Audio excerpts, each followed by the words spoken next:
โอเคสบายดีทุกคนมาเบิ่งคลิปนี้อย่าลืมกดไลค์กดแชร์กด Subscribe เพื่อเป็นกำลังใจให้เด้อมื้อนี้จะพามาเรียนโขโขในกรณีนี้จะใส่กับหน่วยของครอบครัวตัวอย่าง你家有几口人你家有几口人ครอบครัวของเจ้ามีจักคน我家有五口人我家有五口人อูเลข5อู口人แปลว่ามี5คนครอบครัวของข้อยมี5คนตัวนี้เราสามารถเปลี่ยนได้สมมุติว่า你家有几口人แต่เราสามารถตอบได้ว่า我家有6口人หรือว่า7口人หรือว่า10口人ก็ได้แล้วแต่ครอบครัวของแต่ละคนเนาะเราสามารถเลือกใส่ได้แต่ตัวนี้อาจารย์จะใส่ว่า我家有5口人แปลว่า5คนเอาต่อไปวิธีใส่คำว่าเก้ออันหรือว่าใดหนึ่งใส่ได้กับคนและวัตถุสิ่งของตัวอย่าง一个星期一个星期一个星期แปลว่า1อาทิตย์一个人一个人คนเดียวหรือว่า1คนก็ได้一个人ถ้าสมมุติว่าเราอยากเปลี่ยนว่า3个人3个人ก็ได้2个人4个人แล้วแต่ถ้าเราอยากใส่ถ้าเราเบิ่งตามสถานการณ์เราเห็นมี2คนเราก็ว่า2个人3คนเราก็ว่า3个人ตัวนี้จะเป็นวิธีการใส่เกอ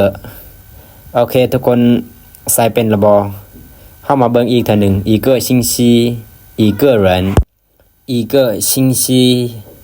一个星期1อาทิตย์เข้ามาเบิ่งวิธีใส่คำว่าตัวเฉาถ้าใครอ่านยังบ่ได้สามารถอ่านเป็นภาษาลาวก็ได้ตัวเฉาอยู่ทางลุมตัวเฉาคำว่าตัวเฉาแม่นเท่าใดใส่กับจำนวนหลายนับตั้งแต่10ขึ้นไปยกตัวอย่างเช่น你多少岁了你多少岁了เจ้าอายุจักปีแล้วหรือว่าเฮาอยาก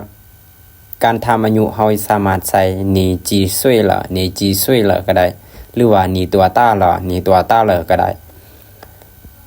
这个多少钱这个多少钱อันนี้ราคาเท่าใด这个多少钱อันนี้ราคาเท่าใดตัวนี้จะเป็นวิธีการใส่ตัวเฉาโอเคเฮามาเบิ่งคำว่าจีใส่กับจำนวนหน่อยนับตั้งแต่10ลงมายกตัวอย่างเช่น你有几个孩子你有几个孩子เจ้ามีลูกจักคน你有几个中国朋友你有几个中国朋友ประมาณว่าเจ้ามีหมู่คนจีนจักคนตัวนี้จะเป็นวิธีการใช้จีโอเคถ้าใครยังบ่ได้ใส่คำว่าจีก็สามารถเบิ่ง 2-3 เทื่อก็ได้ย้อนหลังเบิ่งวิธีใส่คำว่าจีตัวนี้จะเป็น HSK 1你จีอยู่你จีจางวิธีการใส่จางในกรณีนี้จะใส่กับรูปภาพเตียงโต๊ะตั้งหรือว่าใบก็ได้ยกตัวอย่าง在教室里有一张桌子在教室里有一张桌子อยู่ในห้องเรียนนี้มีโต๊ะ1หน่วยและเราก็สามารถใส่ได้我买了一张照片หรือว่าเราสามารถใส่ว่า我买了一张票2张票ก็ได้โอเคมื้อนี้เราจะมาเบิ่งว่าช่วงวิธีการใช้ช่วงคู่ใส่กับสิ่งของที่บ่สามารถแยกออกจากกันได้ตัวอย่าง一双鞋子เกือบ1คู่ตัวนี้จะเป็นพวกเกือบผ้าเกือบซุปที่เราบ่สามารถแยกได้บ่สามารถแยกอันหนึ่งได้一双鞋子อีชวงควายจือไม่ทู่หนึ่งคู่ไม่ทู่นึงแน่นอนอยู่แล้วมันจะมีซองคู่ต่ออันถ้าเฮาใส่อันเดียวเฮาสามารถกินข้าวได้เฮาต้องใส่